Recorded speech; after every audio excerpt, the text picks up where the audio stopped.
Okay, so last हमने threads देखा था, राइट। थ्रेड लाइफ साइकिल हमने देख ली थी कि थ्रेड कैसे काम करता है इन जावा प्रोग्रामिंग, राइट। अब आज देखना है कि थ्रेड को एग्जीक्यूट कैसे करना है। जैसे मैंने लास्ट बताया था कि थ्रेड अगर आपको एग्जीक्यूट करना है तो there is a two way to execute your threads. First is extend threads and second one is a implements runnable interface, right. But अगर आप इसका इंटरनल स्ट्रक्चर देखो दोनों का, राइट, सो यहाँ पे इंटरनल स्ट्रक्चर ये है कि आपका जो टॉप मोस्ट इंटरफेस है that is your runnable interface, right. So यहाँ पे जो टॉप मोस्ट है that is a runnable interface है, right. And with that runnable interface is extended by your thread class, right। आपका जो thread class है, जो by default class है, वो कहीं ना कहीं runnable interface को क्या कर रहा है, इन extends कर रहा है, right। So thread class is an internal class, right, of your runnable interface which is implements your runnable interface, right। and with that particular thread class आप क्या कर सकते हो, आपने जो भी क्लास डिक्लेयर किया हुआ है उस क्लास को आप कर सकते हो डिफाइन, राइट। आप यहाँ पे क्या कर सकते हो, आपने जो क्लास ऐसे बनाया हुआ है, राइट, वो क्लास आप डिफाइन कर सकते हो as a your thread class, right. So this is your class जिसको आप डिजाइन कर सकते हो एज अ थ्रेड। वैसे ही अगर आप रनेबल इंटरफेस से थ्रेड डिजाइन करना चाहते हो तो आपको कुछ नहीं करना है, आपका जो इंटरनल क्लास है, राइट, आपका जो भी क्लास है आपको सिर्फ उस क्लास को डायरेक्टली क्या करना है, यूज करना है with the help of runnable interface, right. तो आपको यहाँ पे क्या करना है, दिस इज योर क्लास, आप इसको सीधा ही क्या करो, इम्प्लीमेंट कर सकते हो with the help of runnable interface. आपको यहाँ पे उसको करना है इम्प्लीमेंट्स। अब चीज ये है कि अगर आप रनेबल इंटरफेस से इंप्लीमेंट्स कर रहे हो, राइट, अगर मैंने रनेबल इंटरफेस से थ्रेड को इंप्लीमेंट किया किसी क्लास के ऊपर, तो मैं डायरेक्टली रनेबल इंटरफेस को यूज नहीं कर पाऊंगा, क्योंकि वी नो दैट कि हम कभी भी इंटरफेस का कभी भी ऑब्जेक्ट डिजाइन नहीं कर सकते। सो टू हैंडल दिस थिंग क्या करेंगे हम हमने जो क्लास बनाया है उस क्लास का हम क्या करेंगे, पहले we have to create the object, right. हम क्या डिजाइन करेंगे, उसका ऑब्जेक्ट बनाएंगे, और वो जो ऑब्जेक्ट है वो ऑब्जेक्ट हम किसको पास करेंगे, अगेन थ्रेड क्लास को पास करेंगे, तब जाके हमारा थ्रेड क्या है, एक्टिव होगा, राइट। तो ये है उसका इंटरनल बिहेवियर कि अगर आप रनेबल इंटरफेस से कर रहे हो तो आपको क्लास को इम्प्लीमेंट्स तो करना ही करना है, बट आपको उसको अगर एज अ थ्रेड यूज करना है तो आपको पहले क्रिएट करना है उसका ऑब्जेक्ट, और ऑब्जेक्ट क्रिएट करने के बाद तो वो ऑब्जेक्ट को आपको किसको पास करना है, थ्रेड क्लास को पास करना है, राइट। सेकंड थिंग, अगर आप डायरेक्ट थ्रेड क्लास से यूज कर रहे हो तो नो वरी, आपका जो क्लास है उसका आप सीधा ही ऑब्जेक्ट डिजाइन कर लो, वो ऑब्जेक्ट खुद ही एक थ्रेड की तरह काम करेगा, राइट। तो ये दो रास्ते हैं जो आप यूज कर सकते हो एज एन थ्रेड क्रिएशन। आप थ्रेड क्लास का भी यूज कर सकते हो, आप इंप्लीमेंट्स रनेबल इंटरफेस का भी आप यूज कर सकते हो, राइट। जैसे 1 minute, let me show you one thing.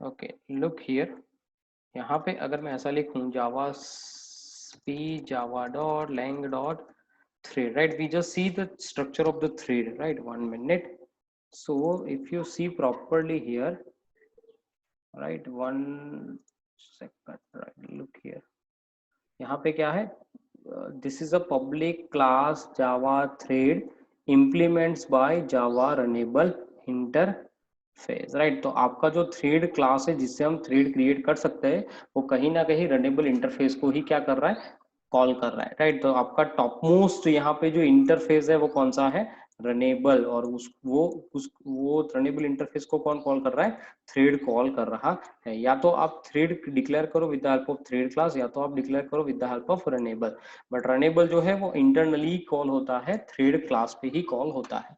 अब अगर रनेबल इंटरफेस इंटरनली कॉल होता है तो वो कौन सी मेथड है जो रनेबल इंटरफेस हमें प्रोवाइड करता है, right. So let we see the structure of runnable first, java.lang.renable, कौन सी मेथड है? Run method, right. So only one method is there, run method is there, and वो रन मेथड कहीं ना कहीं आपका थ्रेड क्लास के अंदर भी होगा। देखो यहाँ पे है पब्लिक वॉइड रन, राइट। क्यों? क्योंकि ये जो रन मेथड आपका रनेबल इंटरफेस के पास से मिल रहा है, वो कहीं ना कहीं आपका थ्रेड क्लास भी उसको क्या कर रहा है?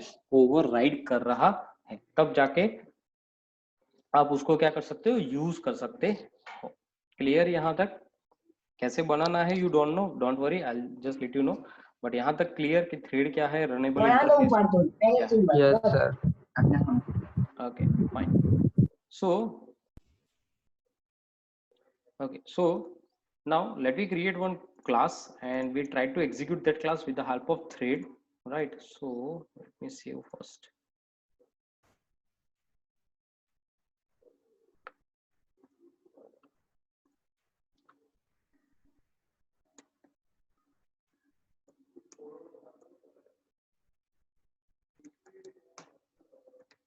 Class thread example, all right?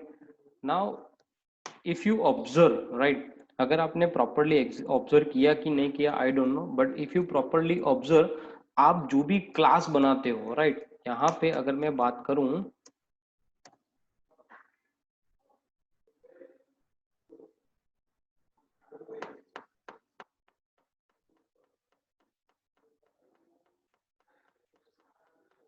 One minute,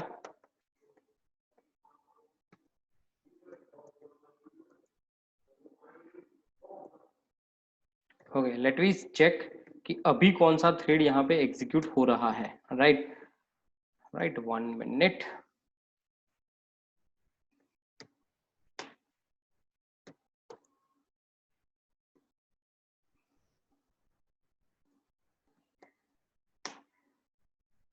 Okay, compilation done. So let me run this code. Look, क्या आया? Main, right. सो अगर आप थ्रेड नहीं डिक्लेयर कर रहे हो, राइट, अभी मैंने कोई थ्रेड डिक्लेयर नहीं किया हुआ है, बट जब भी हम मेन मेथड का यूज करते हैं, हमारा जो मेन मेथड है वो भी एक थ्रेड की तरह ही एग्जीक्यूट होता है इन जावा। सो जावा में एक चीज बहुत कॉमन है कि अगर आप आपके प्रोग्राम के अंदर कुछ भी नहीं डिक्लेयर कर रहे, थ्रेड नहीं डिक्लेयर कर रहे, कुछ भी नहीं लिख रहे, बट इंटरनली आपका जो कोड है वो एक थ्रेड को एग्जीक्यूट करता करता और करता ही है, right. Let me show you कैसे, वन मिनट।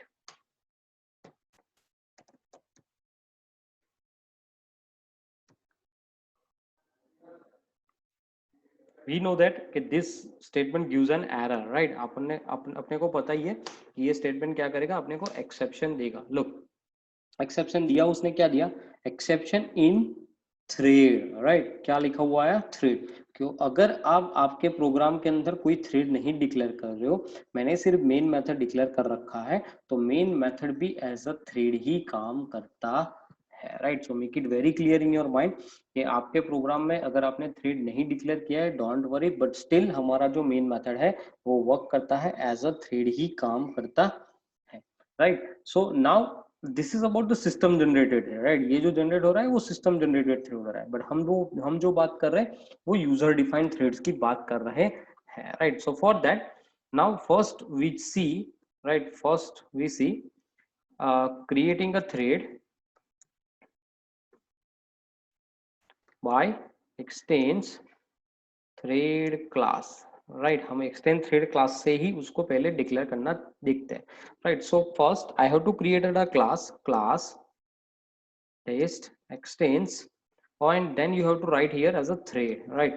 so यहाँ पे आपका जो थ्रेड है, right, ये जो आपने थ्रेड लिखा है which is a parent and test जो लिखा है which is a child, so we can access the properties of a thread class with the help of test, right। now very common thing is inside a thread, right, कि if you define a class as a thread, right, अगर आप कोई भी class as a thread declare कर रहे हो, so mandatory you have to put your run method inside your class, right, क्योंकि thread तभी execute होता है जब उसको run method मिलता है, right। अगर उसको run method नहीं मिलता है तो आपका thread कभी भी execute नहीं होता है।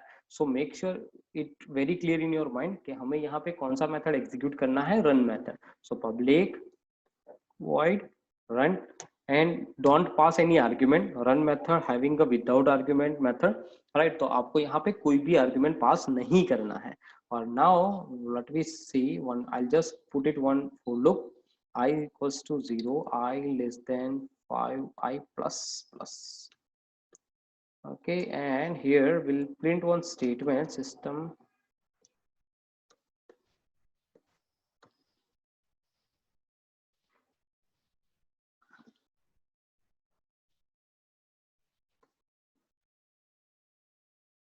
name of thread equals to thread dot current thread dot get name. Okay, so ये हमें फाइंड करके देगा कि अभी कौन सा थ्रेड एग्जीक्यूट हो रहा है। अब अगर मुझे टेस्ट क्लास को एज अ थ्रेड एग्जीक्यूट करवाना है तो पहला काम तो ये करना पड़ेगा, मुझे मेरा जो मेन क्लास है उसके अंदर क्या करना पड़ेगा, उसको ऑब्जेक्ट बनाना पड़ेगा, राइट। तो मैं यहाँ पे ऑब्जेक्ट बना रहा हूँ test T equals to new test, right. मैंने इसका ऑब्जेक्ट डिजाइन कर लिया।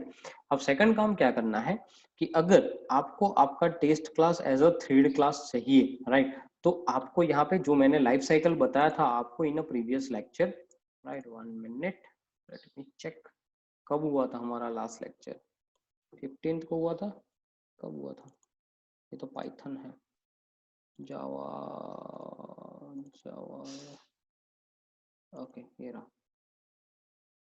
ओके, तब मैंने आपको बताया था कि अगर आप न्यू बॉर्न कर रहे हो थ्रेड तो आपको कंपलसरी उसको क्या करना है, स्टार्ट करना है, तब जाके वो रनेबल स्टेट में जाएगा।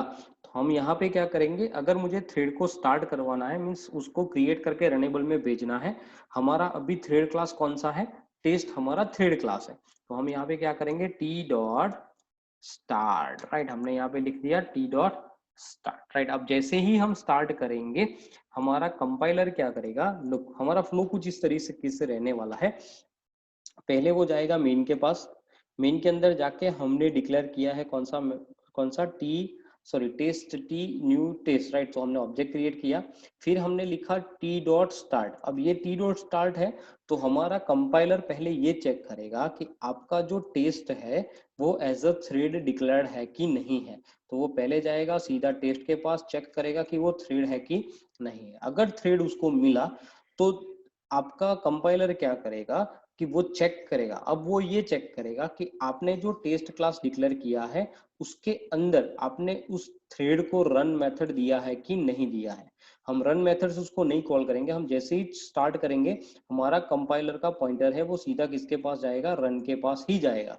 और रन के पास जाने के बाद वो उस ब्लॉक को क्या करेगा, एग्जीक्यूट कर देगा। ये जो ब्लॉक है वो ब्लॉक आपका क्या हो जाएगा, एग्जीक्यूट हो जाएगा, right. So start always calls your run method in a thread, right. आप जब भी स्टार्ट लिखते हो कंपलसरी आपको उसको क्या करना है, रन मेथड प्रोवाइड करना है। अगर आप उसको रन मेथड नहीं प्रोवाइड कर रहे हो तो दैट गिव्स एन एरर। अगर आप उसको स्टार्ट मेथड प्रोवाइड कर रहे हो तो वो उसको नॉर्मल ही एग्जीक्यूट करेगा जैसे हम क्लास के मेथड एग्जीक्यूट करते हैं, right. Let we check output, so that will clear all the pictures, right, 1 minute.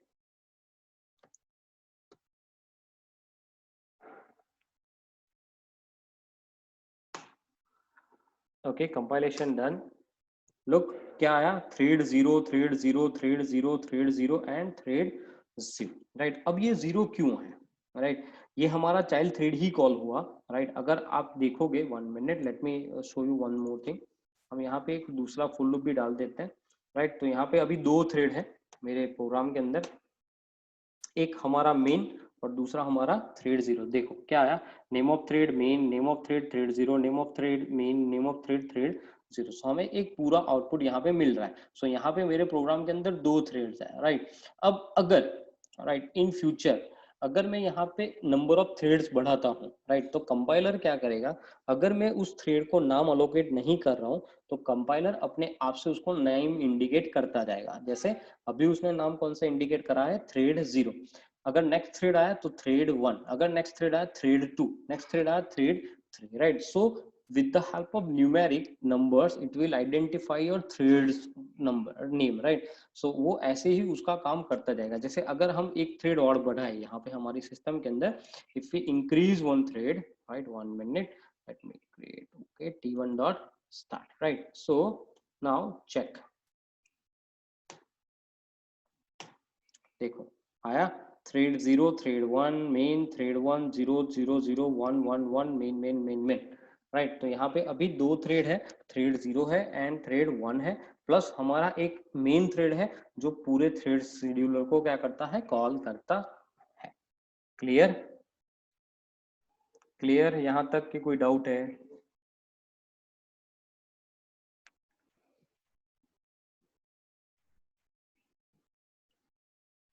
Guys clear और not clear? Make it confirmations. Sir clear. Clear? Nisha but sir clear? ये इसमें output में ये अलग अलग क्यों है, ऐसे एक हाँ, ऑर्डर मैं में वो क्यों नहीं समझाता है हूँ, ऐसे सिर्फ? मैं वो समझाता हूँ। There is a reason behind this. Nisha clear? Okay. नहीं सर, वही पूछना था। ओके, आउटपुट डिफरेंशिएट क्यों आ रहा है, राइट? वही एक क्वेश्चन है ना? Okay fine. So look both of you, right, अगर मैं इसको रीरन करता हूँ, राइट, अगर मैं इसी कोड को वापस रीरन करता हूँ with Java, look again we get a different output. Look, right, ये हमारा फर्स्ट आउटपुट था, यहाँ पे थ्रेड 0 था, यहाँ पे थ्रेड 0 ही है। सेकंड था थ्रेड 1, बट यहाँ पे क्या आया, 0, राइट। अगर मैं वापस उसको रीरन करता हूँ, again will get a different output. Look, main thread 1 thread 0 thread 1 main, right. अगर हम वापस उसको रीरन करेंगे will get a different output, right. पहले 0 एग्जीक्यूट हुआ, फिर 1 हुआ, फिर मेन हुआ। अब ऐसा आउटपुट हमें क्यों मिल रहा है? मैंने आपको ये बताया था कि थ्रेड हम क्यों यूज करते हैं। अगर हमें, हमारे पास एक ही प्रोसेस है और उस प्रोसेस को हम मल्टीपल पार्ट्स में डिवाइड करके साइमल्टेनियसली यूज करते हैं on a single resources, right. So यहाँ पे, अगर यहाँ पे हम देखें तो हमारा जो कोड रन हो रहा है वो एक ही रिसोर्सेज पे अवेलेबल है, right. This is our resource number 1, और उस रिसोर्स पे यहाँ पे 3 थ्रेड काम कर रहे हैं। एक थ्रेड हमारा काम कर रहा है जो है हमारा मेन थ्रेड, राइट। दूसरा जो थ्रेड यहाँ पे काम कर रहा है वो है हमारा थ्रेड 1 और थ्रेड 0, 1 मिनट, फर्स्ट जो था वो था थ्रेड 0, राइट। और तीसरा जो एक थ्रेड है वो यहाँ पे काम कर रहा है वो है हमारा थ्रेड 1 है, राइट, थ्रेड 1, राइट। तो ये 3 थ्रेड यहाँ पे साइमल्टेनियसली इसको एग्जीक्यूट कर रहे हैं। अब ये हमें सिक्वेंशियल मैनर में क्यों नहीं देता है? क्योंकि आपका जो थ्रेड एग्जीक्यूशन है, that execution is totally based on thread execution is totally based on thread scheduler, right, in your JVM, right। आपके JVM के अंदर एक थ्रेड शेड्यूलर होता है।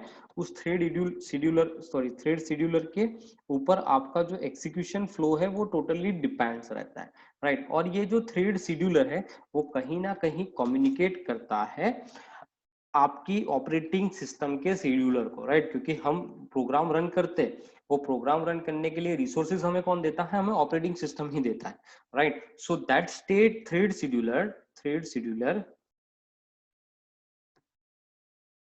communicate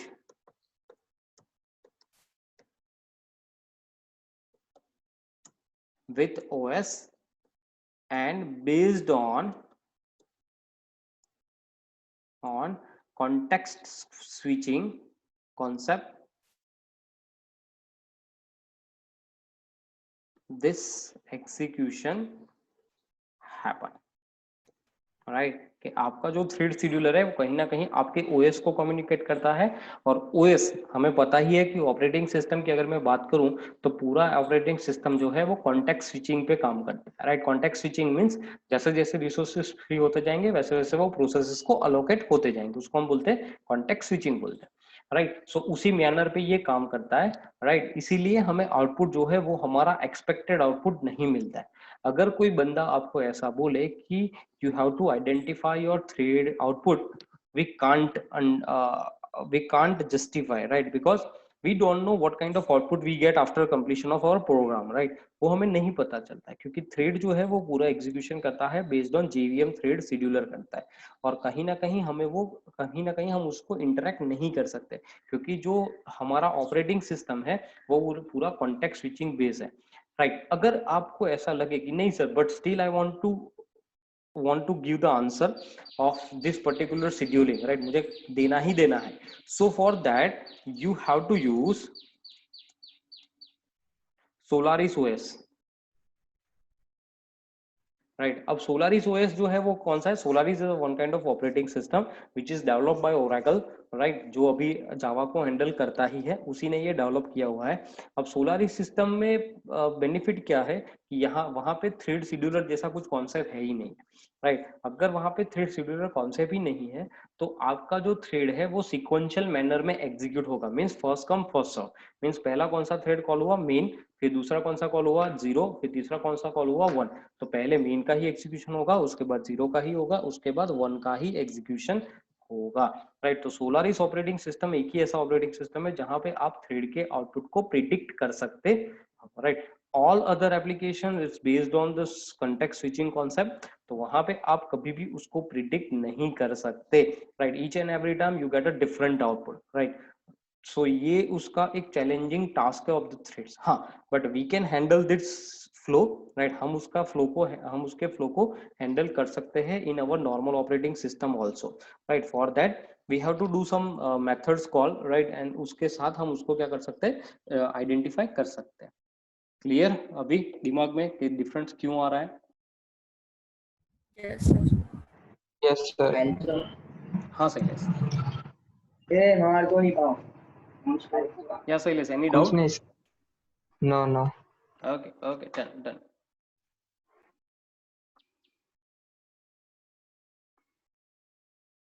ओके देन, सो ये था हमारा एक्सटेंड थ्रेड, राइट। कि अगर आपको थ्रेड से काम करना है बट एक्सटेंड से करना है तो आप कैसे कर सकते हो, आपको क्लास को डिक्लेयर करना है विद एक्सटेंड थ्रेड्स, फिर आपको उसका मेथड डिक्लेयर करना है रन, और फिर आप उसको कॉल कर सकते हो with the help of start, right. So ये सिंपल थ्रेड एग्जीक्यूशन था। अब अगर मैं बात करूं आपको रनेबल इंटरफेस के, राइट, कि रनेबल इंटरफेस कैसे काम करता है। सो for that 1 minute,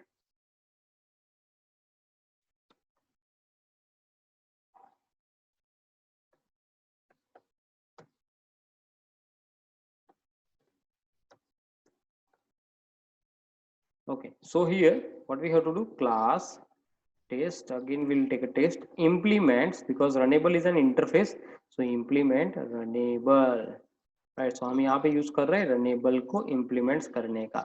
I'm doing nothing right now, right, let me see what kind of error we get, right। हम अभी कुछ नहीं कर रहे, हमें सिर्फ ये चेक करना है कि हमें एरर कौन सा दे रहा है। 1 मिनट,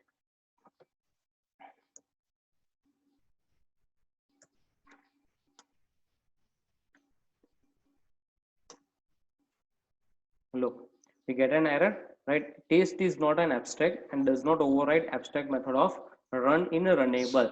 तो आपको यहाँ पे अगर आप रनेबल यूज कर रहे हो तो आपको कंपलसरी क्या करना है, टेस्ट क्लास के अंदर रनेबल की रन मेथड को क्या करना है, कॉल करना है। कि जैसा मैंने इंटरफेस में आपको सिखाया था कि अगर आप इंटरफेस की मेथड यूज कर रहे हो और आप उसको इम्प्लीमेंट्स कर रहे हो किसी अनदर क्लास पे, तो आपको कंपलसरी उस क्लास पे जो मेथड इंटरफेस के अंदर है वो मेथड क्या करनी पड़ेगी, ओवरराइड करनी पड़ेगी। तो यहाँ पे भी हम वही काम करेंगे, पहले काम करेंगे हमारा रन मेथड डिक्लेयर करने का। So public void run and in that run we can place our code, right। तो मैं क्या करता हूँ, मैं यहीं से कोड उठा लेता हूँ, right, because we require the same code। okay, now second thing, यहाँ पे अगर हम थ्रेड क्लास कॉल करते थे तो हम सिंपल उसका ऑब्जेक्ट बना के उसको पास कर देते थे, बट मैंने आपको सिखाया था कि अगर आप रनेबल इंटरफेस से काम कर रहे हो, देखो यहाँ पे अगर मैं ऐसा लिखूं, test t equals to new test, and for starting a thread we just use a t dot start, right। अगर मैं ऐसा लिख रहा हूँ, right, so let me check what kind of error we get। look, दिया उसने error, क्या दिया, can not find the symbol, right. उसको उसका सिंबल पता नहीं चला। क्यों नहीं पता चला, क्योंकि यहाँ पे जो स्टार्ट मेथड है वो स्टार्ट मेथड किसको कॉल करती है, start method is a part of thread class, right. वो रनेबल का पार्ट ही नहीं है पहले तो। सेकंड थिंग, अगर मैं स्टार्ट लिख रहा हूँ तो वो कॉल करेगा रन को, बट वो कब कॉल करेगा, जब वो थ्रेड से बिलोंग करती हो तब, राइट। अभी तो थ्रेड है ही नहीं पिक्चर के अंदर। हाँ, रनेबल इंटरफेस से आप क्लास को एज अ थ्रेड डिक्लेयर कर सकते हो, बट हम उस क्लास को एग्जीक्यूट नहीं कर सकते एज अ थ्रेड। क्यों, क्योंकि हमने उसको पहले डिक्लेयर ही नहीं किया, क्योंकि रनेबल के पास तो सिर्फ रन मेथड है, उसके पास स्टार्ट मेथड है ही नहीं, उसके पास है नहीं तो वो कॉल नहीं कर पाएगा। तो आपको पहले क्या करना है, you have to pass your class object, जो हमारा क्लास का ऑब्जेक्ट है कौन सा, टी है, राइट। तो उस टी को हमें पहले किसको पास करना पड़ेगा, थ्रेड को पास करना पड़ेगा, तब जाके हमारा स्टार्ट मेथड क्या होगा, कॉल होगा। लुक कैसे करना है, thread t1 sorry 1 minute, let me do here t1 sorry t equals to new thread and passing your class object here. लो तो हमने क्या किया, हमने टेस्ट t1 जो हमने ऑब्जेक्ट बनाया था उस ऑब्जेक्ट को पास किया इनसाइड अ थ्रेड और अब हम उसको कॉल कर रहे हैं. Let's see. Okay so compilation done. So हमारा प्रोग्राम जो है वो परफेक्टली रन हो रहा है, कंपाइल हो रहा है, नॉट रन but compile हो रहा है. Okay, let me run this code. Look, again we'll get a same output, thread 0 thread 0 thread 0 thread 0 and thread 0, right? So this is a way to identify runnable in thread as an runnable interface, right? But अब question दिमाग में ये आना चाहिए, sir what is the difference, what is the difference. 1 minute में यहीं पे लिखता हूँ तो आपको आपके ध्यान में भी रहे. What is the difference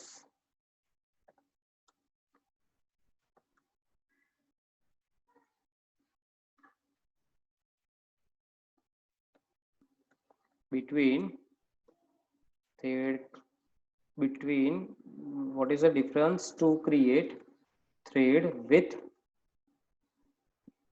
extends and runnable,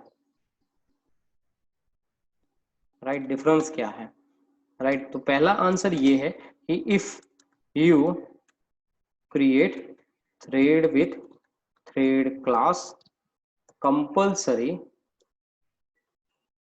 you have to create object of thread of your class, then you have to access start method, right? ये फर्स्ट थिंग है कि अगर आप किसी भी क्लास को एज अ थ्रेड क्लास से extend करवा रहे हो, राइट, तो आपको क्या करना पड़ेगा, उस क्लास का ऑब्जेक्ट बनाना पड़ेगा और तब जाके आप उसकी स्टार्ट मेथड को कॉल कर सकते हो.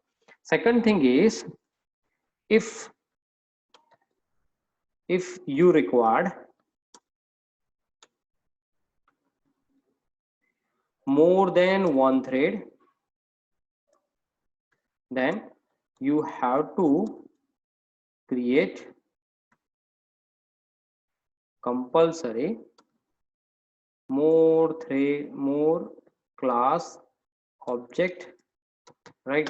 अगर आप एक से ज्यादा थ्रेड आपको बनाना है, जैसे मैंने आपको लास्ट एग्जांपल में दिखाया कि अगर मुझे दूसरा थ्रेड बनाना था तो दूसरी बार मैंने क्या किया, क्लास का ऑब्जेक्ट बनाया और तब जाके मैं उस क्लास का मेथड स्टार्ट कर पाया, राइट? तो हर बार मुझे अगर more than one threads use करने हैं तो मैं कंपलसरी क्या करूंगा, मैं उसके लिए हर एक बार क्लास का एक नया ऑब्जेक्ट बनाऊंगा. अगर मैं क्लास का नया ऑब्जेक्ट बनाता जाऊंगा तो प्रॉब्लम क्या होगा कि हर एक ऑब्जेक्ट के लिए मुझे उसको अलोकेट करना पड़ेगा एक इंटरनल मेमोरी. अब जितनी मेमोरी में उसको अलोकेट करूंगा, that memory will be accessible by your thread, by your internal methods, by your parameters or variables, right? So all that stuffs are allocated each and every time, right? सब के लिए हमें individual उसको allocate करके देना पड़ेगा.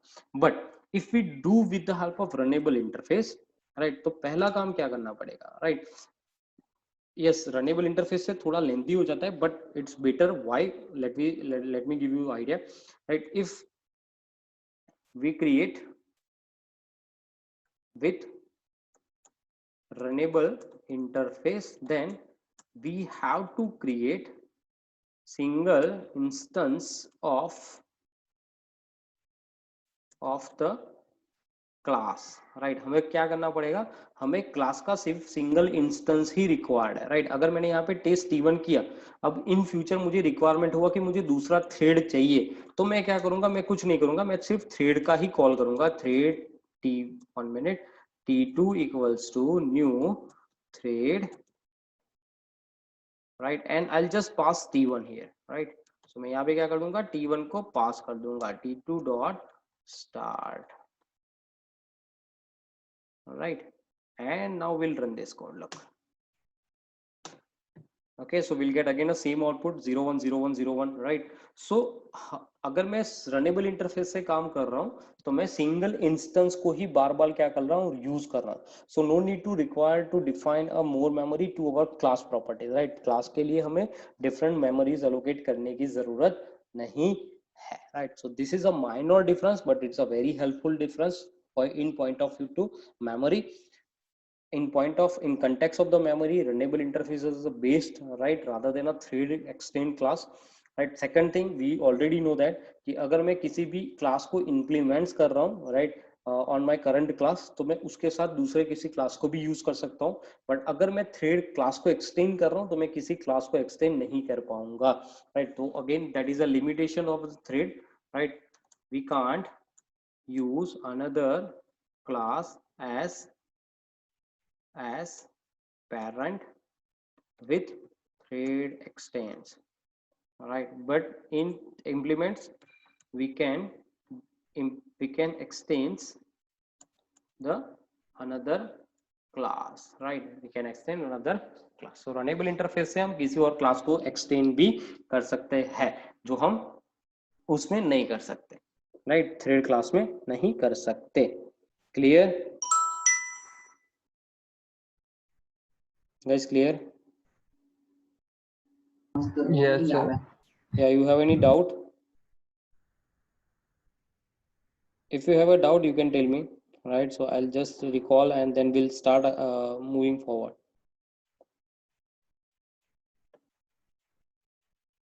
No doubt, Nisha? No, sir. Okay, fine. Okay. So let me do some analysis, right? If we write here as run method, what happened? चलो इसको डिलीट कर देते हैं. Yeah, if we write run method, what happened? Is it act as a thread or is it act as a class method?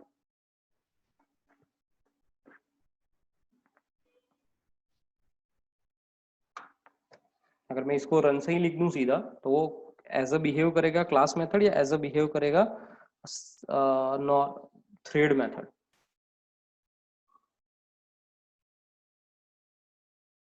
कैसे behave करेगा? Class method की तरह behave करेगा. Yes, it's behave like a class method. Let us see, right? 1 minute.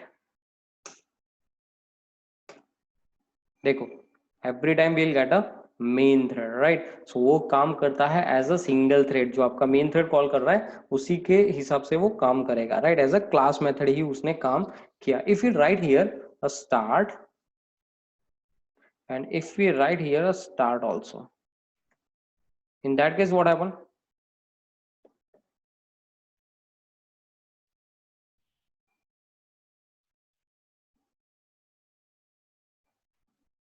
Yes, in this case what happen?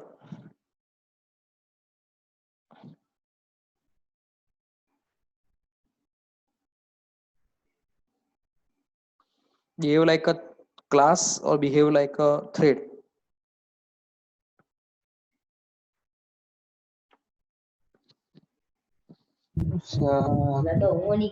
Class method की तरह ही behave करेगी sir. Yes, again it's behave like a class method. Look, right? So the fundamental or most important rule of thread is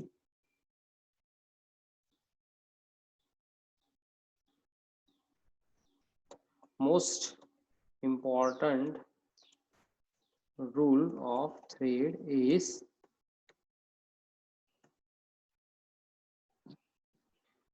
every thread execute with the help of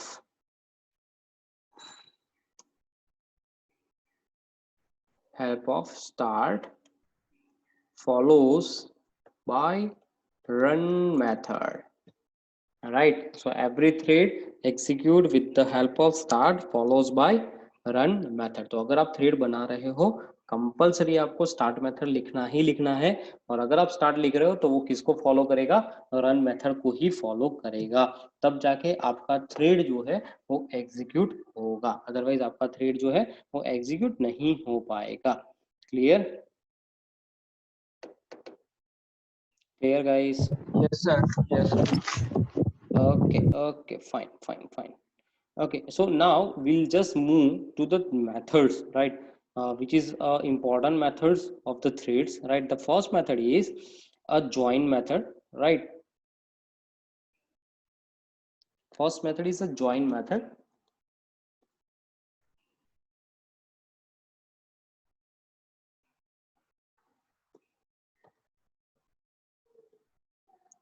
Each and every method have a different properties, right? हर एक method की एक खुद की एक properties है, right? अब join method का काम क्या है उसको समझने के लिए first we have to understand three process, right? let me give you one idea, right? I have a three scenario, right? Three मेरे पास एक सिनारियोज है, आपको सिर्फ मेरे को ये बताना है कि ये सिनारियोज को एग्जीक्यूट हम कैसे करेंगे, right? One by one. Sir पहला कौन सा होगा, दूसरा कौन सा होगा और तीसरा कौन सा होगा? पहला, when you decided, then card printing, then card distribution, right? We'll just take a scenario of marriage, right? और यहाँ पे मेरे पास तीन प्रोसेस है, वेन्यू पहले डिसाइड करना, फिर कार्ड और फिर प्रिंट डिस्ट्रीब्यूशन। तो हम पहला कौन सा करेंगे इसमें से? Which one is the first we have to do? कि पैरेलली करेंगे। assume that these three are the threads, ये T1 है, ये मेरे पास T2 थ्रेड है और ये है मेरे पास T3। अब एज अ थ्रेड शेड्यूलर अगर आप सोचो तो वो क्या करेगा, वो रेंडमली उसको एग्जीक्यूट करेगा। बट मुझे क्या चाहिए, what we required a permanent, a fix way to execution, right? तो यहाँ पे पहला कौन सा होना चाहिए? T1. Yes, we have to start T1 first, right? हमारा पहला काम होना चाहिए कि सर वेन्यू जो है वो पहले डिसाइड होना चाहिए। अब जब तक वेन्यू डिसाइड नहीं होता है तब तक हमारा प्रिंटिंग वाला काम नहीं चालू करना है, राइट? अब जब सपोज यहाँ पे वेन्यू आपका डिसाइड हो गया तो वहीं से आपका प्रिंटिंग वाला काम जो है वो स्टार्ट होना चाहिए, राइट? अगर मैं प्रिंटिंग कर रहा हूँ, राइट, तो प्रिंटिंग तब तक मीन्स तब तक हम प्रिंटिंग ही करेंगे जब तक हमारा प्रिंटिंग कंप्लीट नहीं हो जाता। जैसे ही हमारा प्रिंटिंग कंप्लीट हुआ, आपका जो डिस्ट्रीब्यूशन है वो क्या हो जाएगा, स्टार्ट हो जाएगा, राइट? तो ये तीनों के तीनों एग्जीक्यूट कर रहे हैं लेकिन साइमल्टेनियसली कर रहे हैं। बट अब अगर आप इस सिनेरियो को थोड़ा डिफरेंट वे से लुक आफ्टर करें तो T1 को क्या करना है, T1 को वेट करना है। कहां तक वेट करना है? जब तक T2 को वेट करना है। कहां तक करना है? जब तक T1 जो है उसका काम कंप्लीट नहीं कर ले। तो आपको क्या करवाना है, T1 के कोड के अंदर जाके यहाँ पे सिंपली ऐसा लिख देना है T1 डॉट ज्वाइन, राइट? कि जैसे ही आपका T1 का काम कंप्लीट हो तब जाके आप T2 का काम क्या करो, स्टार्ट करो। सो T1 पहले कंप्लीट होगा, उसके बाद T2 स्टार्ट होगा। तो आपको यहाँ पे क्या लिख देना है, T1 डॉट ज्वाइन। वैसे ही अगर मुझे T3 को स्टार्ट करवाना है बट T3 क्या कर रहा है, जब तक T2 का काम कंप्लीट नहीं होगा तब तक T3 अपना काम स्टार्ट नहीं करेगा। तो आपको यहाँ पे क्या लिखना है, T2 dot join, right? So ये क्या करेगा, एक सिक्वेंशियल मैनर में ही इसको एग्जीक्यूट करेगा। पहले T1 एग्जीक्यूट होगा, जैसे ही T1 एग्जीक्यूशन कंप्लीट किया वैसे ही आपका T2 थ्रेड क्या करेगा, उसका एग्जीक्यूशन स्टार्ट करेगा। उसके बाद आपका T3 का एग्जीक्यूशन स्टार्ट होगा ही होगा, राइट? सो आपको जिस थ्रेड को वेट करवाना है उस थ्रेड के अंदर जाके जिस थ्रेड का काम आपको पहले कंप्लीट करवाना है उस थ्रेड को बोल देना है कि आपको यहाँ पे होना है ज्वाइन। तो वो तब तक वेट करेगा जब तक प्रीवियस डिक्लेयर्ड थ्रेड का काम कंप्लीट नहीं हो जाता, right? So this is the internal behaviour of the join method. समझ में आया कि नहीं आया या ऊपर से चला गया? ऊपर से गया। ओके, सो यहाँ पे एक सिक्वेंशियल मैनर पे काम होगा। पहले वेन्यू डिसाइड होगा, फिर कार्ड प्रिंटिंग होगा और फिर कार्ड डिस्ट्रीब्यूशन होगा। कार्ड प्रिंटिंग तब तक नहीं हो सकता जब तक वेन्यू डिसाइड नहीं होता। कार्ड डिस्ट्रीब्यूशन तब तक नहीं होता जब तक कार्ड प्रिंटिंग नहीं होता, राइट? तो मुझे कार्ड प्रिंटिंग को क्या करना है, तब तक वेट करना है जब तक हम वेन्यू डिसाइड ना कर ले। अब मुझे क्या करना है, ये जो वेन्यू है उसको एग्जीक्यूट कौन कर रहा है, थ्रेड कर रहा है T1। तो मैं सिंपली क्या करूंगा, उस थ्रेड को रजिस्टर्ड किसके अंदर जाके कर दूंगा, T2 के अंदर। फिर T1 डॉट ज्वाइन। सो T2 क्या करेगा, तब तक के लिए वेट करेगा जब तक T1 अपना काम कंप्लीट नहीं कर लेता और उसका जो रिसोर्स है ये T2 को हैंडओवर नहीं कर देता। तो तब तक वो वेट करेगा। कौन थ्रेड वेट करेगा, T2 वेट करेगा, T1 नहीं वेट करेगा। T1 तो अपना कंटिन्यू ही करेगा, सिर्फ T2 जो है वो वेट करेगा कब तक, जब तक T1 अपना काम कंप्लीट नहीं कर लेता। वैसे ही हमें डिस्ट्रीब्यूशन तब तक नहीं करना है जब तक हमारा कार्ड प्रिंटिंग हो ना जाए। तो हमें क्या करना है, T3 को तब तक वेट करवाना है, राइट। तो ये जो है वो वेटिंग पोर्शन है, T3 को हमें क्या करना है, वेट करवाना है। और उसके लिए हम क्या करेंगे, उसको वेट कब तक करना है, जब तक T2 अपना काम कंप्लीट ना कर ले। तो मैंने यहाँ पे क्या लिख दिया, T2 डॉट ज्वाइन। सो जैसे ही T2 का काम कंप्लीट होगा तब जाके आपका T3 का एग्जीक्यूशन क्या होगा, स्टार्ट होगा। अदरवाइज वो वहीं होल्ड पे ही रहेगा जब तक T2 अपना रिसोर्स, अपना काम कंप्लीट नहीं करता है। अब समझ में आया? Yes sir. Okay, so this is a simple behaviour. वैसे सेम चीज अगर हमें हमारा जो प्रीवियस प्रोग्राम था उसके अंदर करना हो, राइट। सो यहाँ पे क्या हो रहा था, हमें रैंडम आउटपुट मिल रहा था, राइट। हमें यहाँ पे क्या मिल रहा था, रैंडम आउटपुट मिल रहा था। बट हमें क्या करना था, हमें सिंपली ये करना है कि हमारा जो मेन थ्रेड है, राइट। 1 मिनट मैं इसको, ओके 1 मिनट मैं इसको पहले रन ही कर लेता हूँ। Okay fine. सो अगर if we see properly thread 0 main 0 thread 0 thread 0, so दोनों थ्रेड्स जो है वो क्या कर रहे हैं, वो पैरेलली एग्जीक्यूट हो रहे हैं। T1 भी हो रहा है और आपका मेन भी हो रहा है, राइट। मेन दोनों एक साथ अभी एग्जीक्यूट चल रहा है। बट मुझे क्या करना है, मुझे मेन को कहना है कि यार यू हैव टू वेट, आपको वेट करना है। कहां तक करना है, जब तक T1 अपना काम कंप्लीट ना कर ले। तो मैं क्या करूंगा, मेन के कोड के अंदर जाके यहाँ पे लिख दूंगा T1 डॉट ज्वाइन, राइट। यहाँ पे सिंपली मेरे को इतना ही लिखना है, T1 डॉट ज्वाइन। तो इसका जो प्रायोरिटी है वो हाई हो जाएगा, ये पहला एग्जीक्यूट होगा, उसके बाद आपका मेन का कोड क्या होगा, एग्जीक्यूट होगा। क्लियर? क्लियर और yes not clear? Yes, sir. Clear? Okay fine, let me do thing, T dot join. Okay now see, okay 1 minute, it gives an error. हाँ, अभी एक काम करो, अब रिकनेक्ट हो जाओ। ये एरर क्या है